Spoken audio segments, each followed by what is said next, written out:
Hello everyone, आज मैं आप सभी के साथ करवा चौथ व्रत की एक सरल पूजा विधि को शेयर कर रही हूँ। सभी महिलाएं अपने अपने पति की लंबी आयु और स्वस्थ रहने के लिए ये व्रत करती हैं।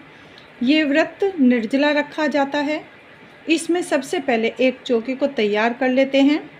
चौकी के ऊपर करवा माता के फ़ोटो को लगा दें तथा चौकी और माता के जो माता हैं उनके ऊपर इस तरह कोई भी लाल वस्त्र को धारण करें।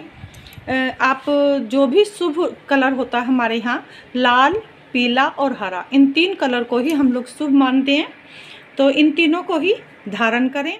करवा चौथ के व्रत में कथा ज़रूर से सुनी जाती है। उसके लिए आप कथा की पुस्तक मार्केट में मिल जाती है तो वहाँ से अवश्य ले लें, या कथा अगर आपको अच्छे से याद है, आजकल तो यूट्यूब मोबाइल पे भी कथा मिल जाती हैं, वहाँ से लें और श्रद्धा से कथा को सुने।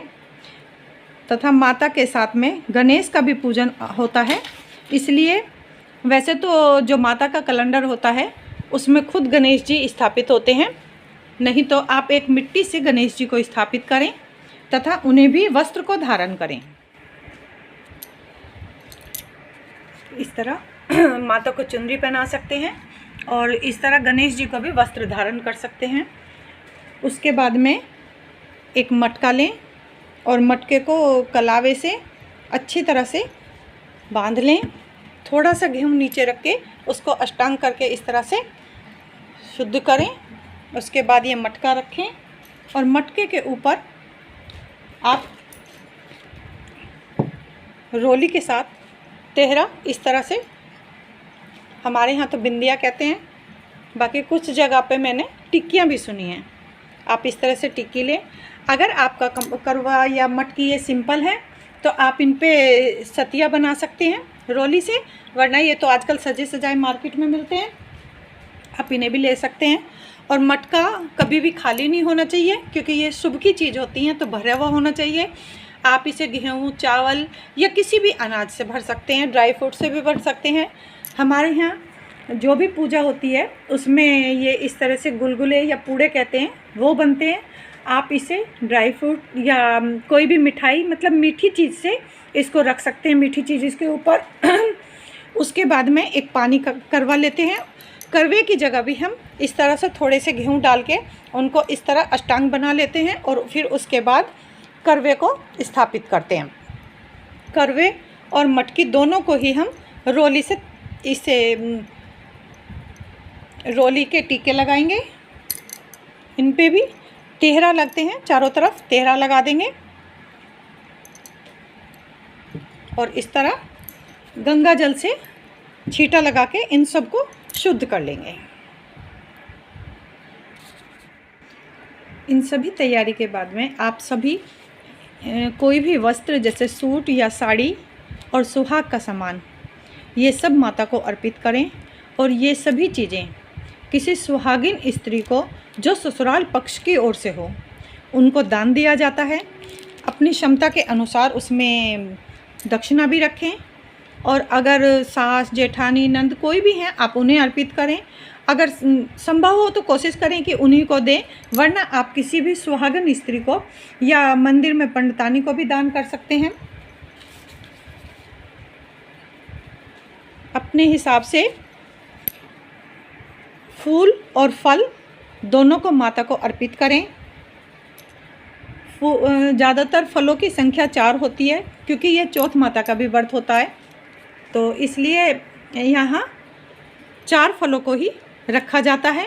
सुहाग के सामान में आप सिंदूर और बिंदी, मेहंदी, चूड़ी, ये सभी चीज़ें ले सकते हैं। और माता का श्रृंगार अवश्य करें अपने हाथों से। इसको श्रृंगार को आप स्वयं भी इस्तेमाल कर सकते हैं बाद में। इन सब के बाद में एक तांबे का लोटा लेकर, तांबे का या जैसा आपके पास हो, एक लोटा लेकर शुद्ध जल से भरें और उसके ऊपर भी इस तरह रोली से टिकिया लगाएं या तिलक लगाएं। और ऐसे शुद्धिकरण करने के बाद में एक घी का दीपक तैयार रखें और माता की कथा सुनें। माता की कथा के साथ साथ यहाँ गणेश जी की कथा भी सुनी जाती है और गणेश जी का पूजन भी किया जाता है। कथा सुनने के बाद में, कथा सुनने के साथ ही जब कथा आप सुने तो थोड़े से चावल और इस तरह दूब घास को अपने हाथों में ले लें। हाथों में रखकर ही कथा सुनी जाती है।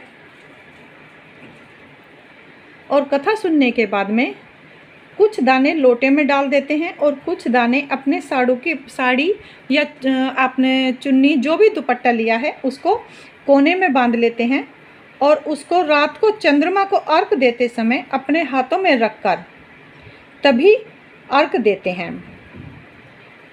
और इस तरह किसी किसी के यहाँ करवे फेरे भी जाते हैं।